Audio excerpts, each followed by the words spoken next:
अफगानिस्तान में तालिबान की उबूरी हुकूमत चल रही है। अफगानिस्तान तालिबान के कब्जे में मची उथल पुथल के बीच अक़वाम मुत्तहिदा की 76वीं जनरल असेंबली की आज से शुरुआत होनी है। लिहाजा अमेरिका के सदर और ब्रिटेन के वजीर आजम बोरिस जॉनसन समेत कई ममालिक के कौमी सरबराहान इसमें शामिल होने वाले हैं और तालिबान राज में ख्वातीन पर होने वाले जुल्म और सितम दिन ब दिन बढ़ते जा रहे हैं। ऐसे में पहले सरकार में ख्वातीन की हिस्सेदारी पर रोक लगा दी गई और इसके बाद दफातर में उनके कामकाज पर भी रोक लगाई गई है। बाद में ख्वातीन के खेलने पर भी पाबंदी आयद कर दी गई और अब काबुल के मेयर का बयान सुर्खियों में है। अफगानिस्तान के हालात से जुड़ी हुई मुख्तलिफ तस्वीरें आपको दिखाते हैं।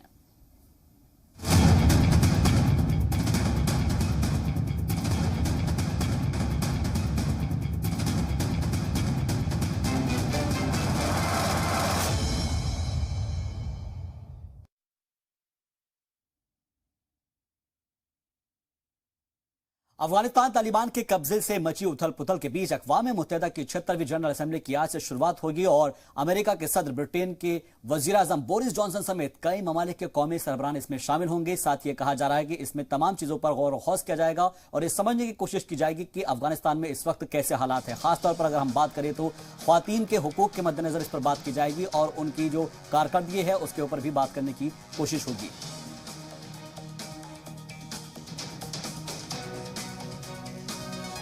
अमेरिकी सदर जो बाइडेन के अलावा यूके के वजीर आजम बोरिस जॉनसन, टर्की के सदर रेसेप तैयब एर्दोगान और साथ ही ब्राजील के सदर जैर बोल्सोनारो जनरल असेंबली में शामिल होंगे। आज से शुरू हो रहे इस इजलास में सबसे पहले ब्राजील के सदर जैर बोल्सोनारो खिताब करेंगे और उसके बाद अमेरिकी सदर जो बाइडेन असेंबली को खिताब करेंगे। इस खिताब के दौरान यह माना जा रहा है कि सभी ममालिक अपनी अपनी बात रखेंगे और अफगानिस्तान के मामले को लेकर गौर व खौज किया जाएगा और साथ ही समझने की कोशिश की जाएगी कि अक़वाम मुत्तहिदा में कौन कौन से ऐसे मामले उठाए जाए जिससे कि जो इंसानी हुकूक है उसके ऊपर गौर व खौज किया जाए और साथ ही ये समझने की कोशिश की जाएगी जो ख्वातीन हैं उनको लेकर क्या कुछ इक़दाम उठाए जा सकते हैं।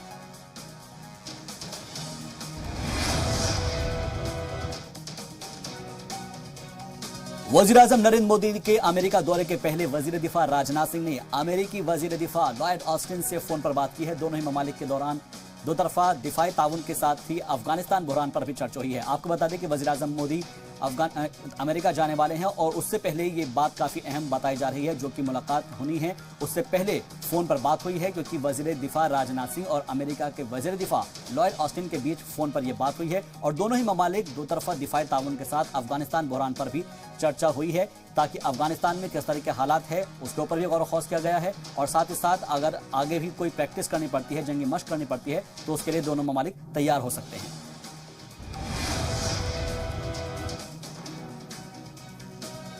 तालिबान ने पाकिस्तान के वजीर आजम इमरान खान को आईना दिखाया है। समावेशी सरकार बनाने को लेकर मत दो हमें ज्ञान तालिबान का पाकिस्तान को यह करारा जवाब है और कहा है कि पाकिस्तान हो या कोई दूसरा मुल्क सबको साथ लेकर सरकार बनाने का कोई दबाव नहीं डाल सकता है। तो ये बात खासतौर पर वो पाकिस्तान कह रहा है जो कि लगातार अपने आप को झंडा बरदार कहता है मुसलमानों का और खासतौर पर तालिबान का। तो ऐसे में तालिबान ने पाकिस्तान के पीएम इमरान खान को आईना दिखाया है और कहा है कि हमको आप ज्ञान मत दो कि हमें कैसे सरकार चलानी है और जैसे भी हम चलानी होगी हम अपने हिसाब से चलाएंगे। कोई सा भी दूसरा मुल्क सबको साथ लेकर सरकार बनाने का दबाव हमको नहीं डाल सकता है। जैसे हमको सरकार चलानी होगी हम वैसे ही सरकार चलाएंगे।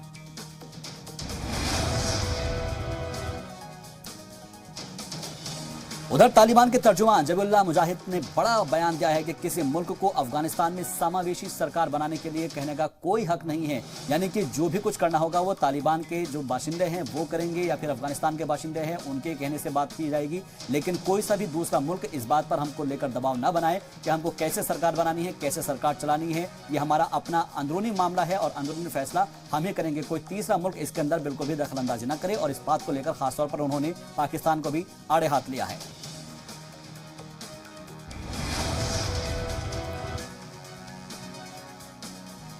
अफगानिस्तान के मौजूदा सियासी बहरान पर अब अक़वाम मुत्तहिदा ने भी यहां अपने हाथ खड़े कर दिए हैं। यानी कि अक़वाम मुत्तहिदा के सेक्रेटरी जनरल ने कहा है कि इस हवाले से अक़वाम मुत्तहिदा से ज्यादा उम्मीद रखना खाम ख्याली होगी, यानी कि ख्याली पुलाव की तरह, और फौरी तौर पर किसी मजजे की उम्मीद करना बेमानी होगी। उन्होंने आलमी बिरादरी पर जोर दिया है कि तालिबान क़यादत से बातचीत के दरवाजे बंद नहीं होने चाहिए। बातचीत का सिलसिला जरूर हो सकता है लेकिन उम्मीद ये की जानी चाहिए कि अक़वाम मुत्तहिदा से जिस तरीके से तमाम लोगों ने एक उम्मीद लगा रखी है तो उसको लेकर उन्होंने खासतौर पर यह बयान दिया है और अफगानिस्तान के इस मौजूदा सियासी बहरान पर अक़वाम मुत्तहिदा ने कह दिया है कि उसकी तरफ से कोई भी ज्यादा उम्मीद न रखी जाए और कोई उम्मीद रखना खामख्याली होगी।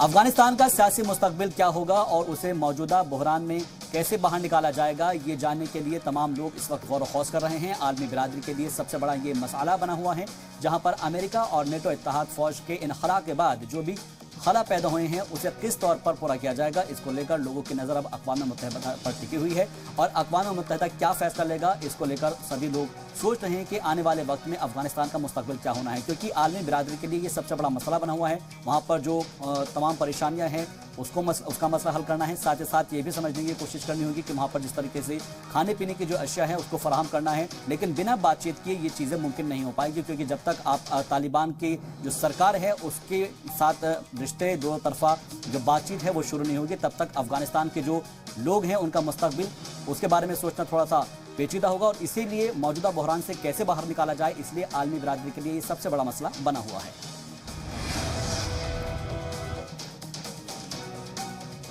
इत्तेहादी फौज के मुकम्मल इनखला के बाद अफगानिस्तान में अदम इस्तेकाम और दहशतगर्द तंजीमों के दोबारा से पैर पसारने का अंदेशा जाहिर किया जा रहा है। अफगानिस्तान और तालिबान की साबिका तारीख ने इस मसले को मजीद पेचीदा बना दिया है। अमेरिका की वापसी के बाद ये माना जा रहा है कि आलमी ताकतों के बीच अफगानिस्तान तनाज़े का मुद्दा बन सकता है, और कहा यह भी जा रहा है कि अक़वाम मुत्तहिदा इसमें फैसलाकुन किरदार अदा कर सकता है। लेकिन यूएन चीफ एंटोनियो गुतेरस इससे मुत्तफिक नहीं है, और इसीलिए अब सभी की नजरें इस बात पर है कि तमाम ममालिक जब इस मीटिंग में शामिल होंगे तो कोई एक बड़ा फैसला हो सकता है। और इसीलिए इत्तेहादी फौज के मुकम्मल इनखला के बाद अफगानिस्तान में अदम इस्तेकाम और दहशतगर्द तंजीमों के दोबारा से पैर पसारने का जो अंदेशा जाहिर किया जा रहा है उसको नेस्तनाबूद करने के लिए, ताकि एक बार फिर से अमन और चैन कायम अफगानिस्तान में किया जा सके, इसलिए तमाम लोग मिलकर ममालिक बैठकर बात करेंगे, क्योंकि ये पेचीदा मामला लगातार बना हुआ है। और अमेरिका की जो फौज की वापसी हुई है उसके बाद ये माना जा रहा है कि आलमी ताकतों के बीच अफगानिस्तान तनाज़े का मुद्दा ये बन सकता है, और इसी मुद्दे को हल करने के लिए ये मीटिंग आज बुलाई गई है।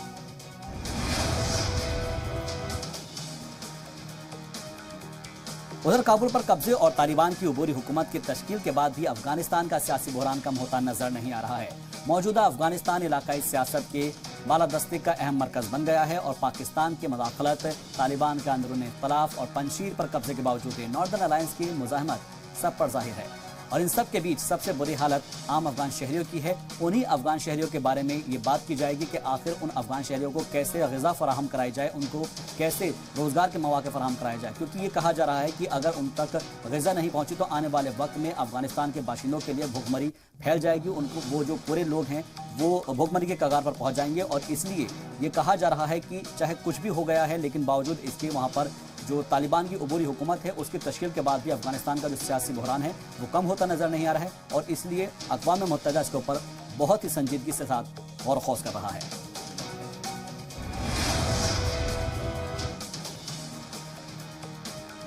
तालिबान के कब्जे के बाद हजारों अफगान मुल्क छोड़ चुके हैं, और लाखों ऐसे हैं जो कि इस कतार में लगे हुए हैं। आलमी बिरादरी की इमदाद पर मुनहसर अफगानिस्तान में खुराक का इतना स्टॉक भी नहीं है कि सितंबर के बाद सभी लोगों का पेट भरा जा सके। बैंक के बाहर पैसा निकालने वालों की भीड़ है, और तालिबान पर अदम एतमाद जाहिर कर मालियाती इदारे और अमेरिका ने उसका एहसास मुंजमद कर दिया है। यूएन की अपील पर मगरबी ममालिक ने इंसानी बुनियाद पर अत्या देने का वादा जरूर किया है, लेकिन सवाल ये खड़ा होता है कि यह अत्या कब तक किया जाएगा और अफगानिस्तान के हालात को कैसे मामूल पर लाया जाएगा। सबसे अहम बात ये कही जा रही है, क्योंकि अगले महीने तक ये कहा जा रहा है कि हो सकता है कि उनके पास खुराक ना हो और जितनी भी खाने की मंशात है वो उन तक फराहम ना हो सके। इसीलिए तालिबान के कब्जे के बाद हज़ारों अफगान मुल्क छोड़ रहे हैं, और उनका ये सोचना है कि अगर हम यहाँ पर रहेंगे तो कम से कम हमारे लिए तमाम चीज़ें फराहम नहीं हो सकेगी। और लाखों लोग ऐसे हैं जो अभी भी इस कतार में लगे हुए हैं इस उम्मीद के साथ कि वो अफगानिस्तान छोड़कर किसी ऐसे मुल्क में पनाह ले जो कि उनके लिए काफ़ी मदद करने वाला साबित हो।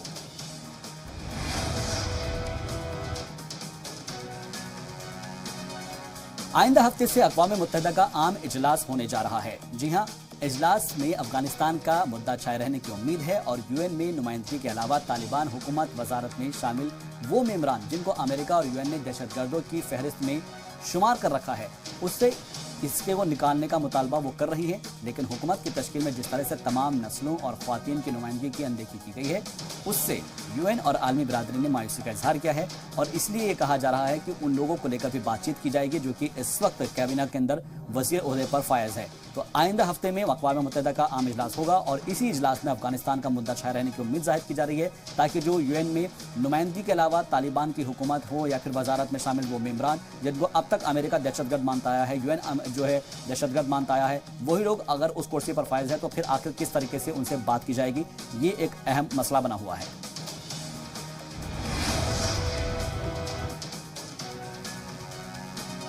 यूनाइटेड नेशन सेक्रेटरी जनरल का कहना है कि अफगानिस्तान को फौरी तौर पर इमदाद की जरूरत है। यूएन चीफ का यह मानना है कि ख्वातीन, अक़लियतों और दीगर नस्ली ग्रुप्स के हवाले से जिन तहफ़्फ़ुज़ात का इजहार किया जा रहा है, इन्हें दूर करने के लिए माली इमदाद एक कारगर जरिया साबित हो सकता है। यूएन ने इस हवाले से आलमी बिरादरी से $1 अरब से ज़्यादा की इमदाद का मुतालबा किया है और आलमी बिरादरी पर उन्होंने जोर दिया है कि अफगान मईशत को तबाह होने से बचाने में मदद करे, क्योंकि अफगानिस्तान की जो मईशत है वो इस वक्त मिस्मार हो चुकी है और इसलिए ये उम्मीद की जा रही है कि आलमी बिरादरी लगातार अलग अलग जगह से उनको तमाम चीज़ें फराहम कराई जाए और जो चाहे वो वर्ल्ड बैंक हो या फिर और जो तमाम यूनाइटेड नेशंस की जितने भी ममालिक है उनके ज़रिए ये माली इमदाद की कोशिश की जा रही है। और इसको दूर करने के लिए ये कहा जा रहा है कि अक़लियतों, ख्वातीन और तमाम जो दीगर नस्ली ग्रुप्स हैं उनके हवाले से जिन तहफ़्फ़ुज़ात का इजहार किया जा रहा है उन्हें दूर करने के लिए माली इमदाद का एक कारगर जरिया साबित ये हो सकता है।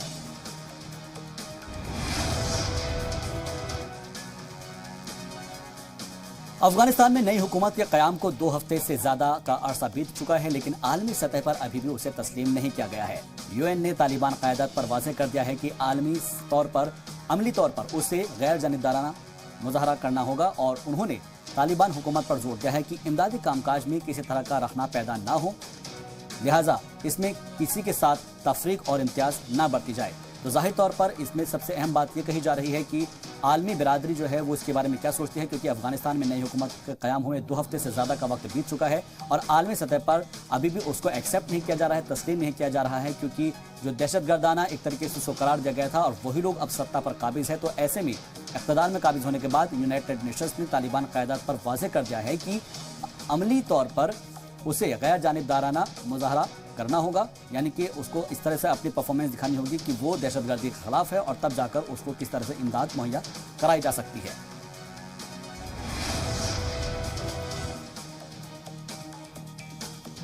इंसानी हुकूक की हिफाजत और हुकूमत के तय तालिबान का रवैया आगे कैसा रहेगा, इसको लेकर शक व शुबहात अभी भी कायम है। सेक्रेटरी जनरल का कहना है कि इस बारे में कोई राय बनाना बेहद जल्दबाजी होगी। उन्होंने कहा है कि अफगानिस्तान के मौजूदा सूरत हाल के बारे में फिलहाल कुछ भी यकीन से नहीं कहा जा सकता है, लेकिन उनका ये मानना है कि तालिबान के साथ बातचीत का दरवाज़ा खुला रखना होगा और यही खदशा इंडिया को भी है कि अभी तक ये कंफर्म नहीं हो पा रहा है कि उसका जो आगे का कदम क्या होगा और इसलिए हिंदुस्तान वेट एंड वॉच की पॉलिसी अपना रहा है और इसलिए अभी तक अफगानिस्तान और तालिबान के मुद्दे पर कुछ भी बोलने से बचा जा रहा है। लिहाजा ऐसे में इंसानी हुकूक की हिफाजत और हुकूमत के तय तालिबान का रवैया इसी बात पर मुनहसर होगा कि उसका सलूक कैसा रहता है और इसी को लेकर क्योंकि शक व शुबहात है वो अभी भी कायम है, लिहाजा सेक्रेटरी जनरल ने कहा है कि इस बारे में कोई राय बनाना जल्दबाजी होगी।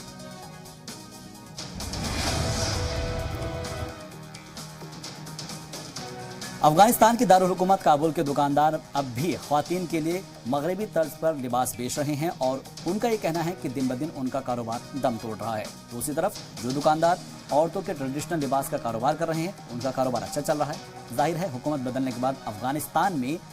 Sleeveless, deep neck dress, jeans, T shirt जैसे कपड़ों की खरीदो फरोख्त बंद हो चुकी है और लोग ट्रेडिशनल ड्रेसेस ज़्यादा खरीद रहे हैं। तो इन सब का असर कारोबार पर भी पड़ा है, क्योंकि जिस तरीके से तालिबान ने जब से कब्जा किया है उसके बाद से वहाँ पर जो बाजार है उसके ऊपर भी सीधे तौर पर असर पड़ा है, क्योंकि रहन सहन और खान पीन पर तो असर पड़ा ही है, लेकिन पहनने ओढ़ने के ऊपर भी इसका सीधे तौर पर असर पड़ रहा है, क्योंकि मगरबी तर्ज पर जो लिबास होते हैं जीन्स, टी शर्ट या फिर वेस्टर्न कल्चर की, उनकी बिक्री कम हो गई है और उनका जो कहना है दुकानदारों का कि उनका कारोबार दिन ब दिन दम तोड़ रहा है। इसके बनिस्बत अगर हम बात करें तो अबाया या फिर बुर्का या फिर जो कुछ ऐसे ट्रेडिशनल लिबास है उनका कारोबार ज़्यादा अच्छे तरीके से चल रहा है।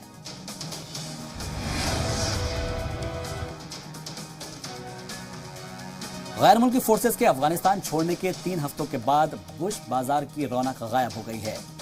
गेटोरेड ड्रिंक, फौजी जूतों और लजीज खानों के लिए मशहूर काबुल का ये ब्लैक मार्केट गैर मुल्की लोगों के लिए शॉपिंग का पसंदीदा जगह थी, लेकिन अब यहाँ पर अमेरिकी सामान से ज़्यादा चाइनीज़ सामान बिकते नजर आ रहे हैं। जाहिर तौर पर जब से अमेरिका गया है उसके बाद से हालात वहाँ पर बदल चुके हैं। अमेरिका की फ़ौज ने जब से वहाँ से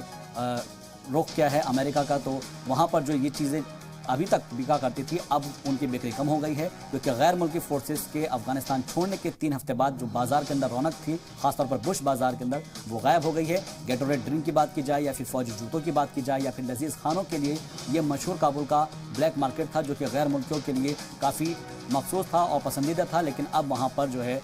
ये सामान नहीं बिक रहे हैं। इसकी बनिस्बत चीनी सामान ज़्यादा बिकते नजर आ रहे हैं।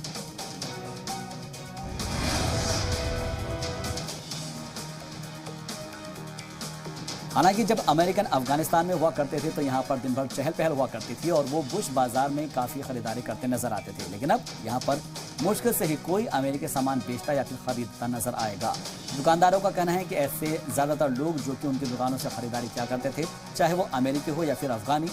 उन्होंने मुल्क छोड़ दिया है और इन दिनों उनका कारोबार अपने सबसे बुरे हालात में पहुंच चुका है। जाहिर तौर पर जब ऐसे लोग नहीं होंगे तो उनका सामान कौन खरीदेगा, और अब क्योंकि तालिबान का दखल इसमें सामने आ रहा है तो ऐसे चीज़ों के पहनने पर भी पाबंदी आयद कर दी गई है और इसीलिए बुश बाजार से जो लोग खरीदारी करते थे अब वो वहाँ पर खरीदारी करने के लिए नहीं पहुँच रहे हैं और ख़ासतौर पर इसका सबसे ज़्यादा असर उन दुकानदारों पर पड़ रहा है जिनकी यहाँ पर दुकानें हैं।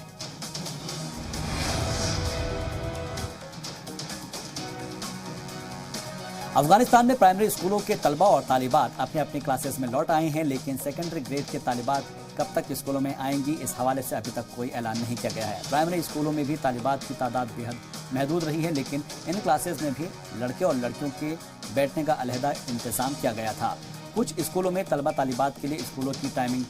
बदल दी गई है जिससे कि वहाँ पर जो तालिबान का जो हुक्म है उसको पूरा मुकम्मल तरीके से किया जा सके।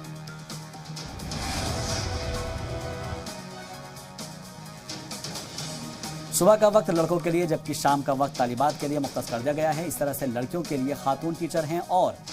तलबा के लिए मर्द टीचर है। ख्याल रहे कि तालिबान ने हुकूमत की तश्कील के बाद ऐलान किया था कि प्राइमरी और सेकेंडरी दर्जे के सरकारी और निजी स्कूलों को जल्द अज जल्द खोल दिया जाएगा, लेकिन अभी भी काबुल के ज़्यादातर स्कूल बंद हैं और बच्चों की हिफाजत वालिदैन अभी भी उनकी हिफाजत में फिक्रमंद है, जबकि माशी बहरान के सबब मुल्क में गैर यकीनी कैफियत पाई जाती है।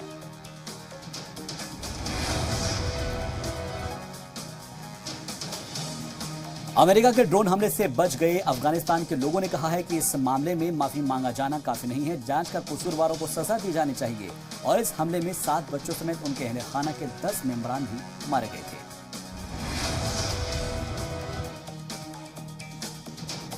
गुज़िश्ता दिनों अमेरिका की फौज ने माना है कि अफगानिस्तान से उसके फौजियों की वापसी से कुछ दिन पहले यहाँ जानलेवा ड्रोन हमला उसकी एक बड़ी गलती थी, क्योंकि इसमें ISIS खुरासान के दहशतगर्दों के बजाय 7 बच्चों समेत 10 बेगुनाह अफगान शहरियों की मौत हो गई थी। मुदासिरीन ने कहा है कि इंटरनेशनल कोर्ट में मामले की सुनवाई होनी चाहिए और कसूरवारों को सजा दी जानी चाहिए। इसके साथ साथ मुदासिरीन ने अपने लिए मुआवजे की भी मांग की है।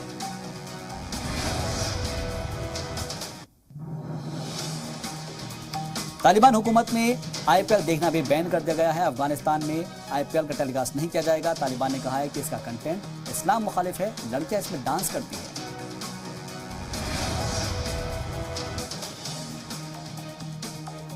तालिबान ने ISIS खुरासान के खतरे से इनकार किया है और मकामी मीडिया से बातचीत के दौरान नायब वजीर सफाकतो इत्तलात ज़बीउल्लाह मुजाहिद ने कहा है कि खुरासान का किस तरह से सामना करना है बखूबी हम जानते हैं और साथ ही कहा है ISIS खुरासान को किसी की भी हिमायत हासिल नहीं है।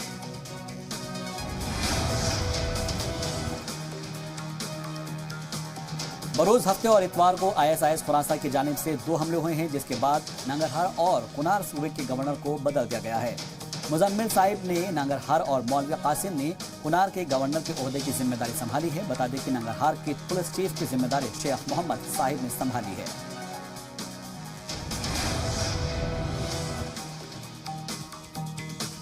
नंगरहार में गुज़िश्ता हफ्ते धमाके में गिरफ्तारी के सिलसिले में कम से कम 40 लोग गिरफ्तार किए गए हैं। बता दें कि गुज़िश्ता हफ्ते जलालाबाद में धमाका हुआ था और जिसकी जिम्मेदारी ISIS खुरासान ने ली है। इसके बाद धमाके में 2 तालिबान जंगजू और 1 बच्चे की मौत हो गई थी।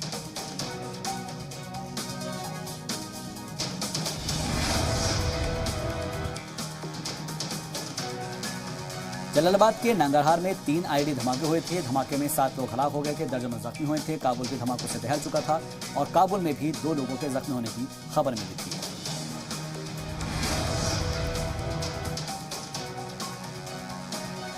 उधर कल से ही काबुल के मेयर सुर्खियों में हैं। प्रेस से मुखातिब होते हुए मेयर मौलवी हमदुल्लाह नौमानी ने कहा है कि काबुल में म्यूनिसिपल कॉरपोरेशन में काम करने वाली ख्वातीन फिलहाल अगले हुक्म तक घर पर ही रहीं।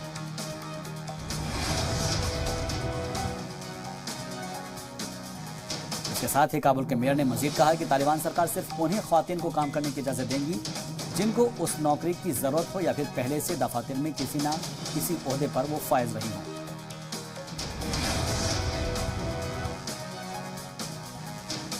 काबुल के कारगुजार मेयर हमदुल्लाह नुमानी ने कहा है कि राजधानी काबुल को खूबसूरत बनाने का काम शुरू कर दिया गया है। सहाफ़ियों से बात करते हुए ओहदा संभालते ही उन्होंने अपनी जिम्मेदारी की अदायगी शुरू कर दी है। उन्होंने कहा है कि हालात चाहे कैसे भी हो, बल्दिया का मामूल के मुताबिक काम करता रहना जारी रहेगा। उन्होंने माना है कि तालिबान के कब्जे के बाद बहुत से तरक्याती काम रुक गए हैं, लेकिन सफाई, सैनिटेशन और ट्रैफिक मसाइल को तरजीह बुनियाद पर हल किया जाएगा।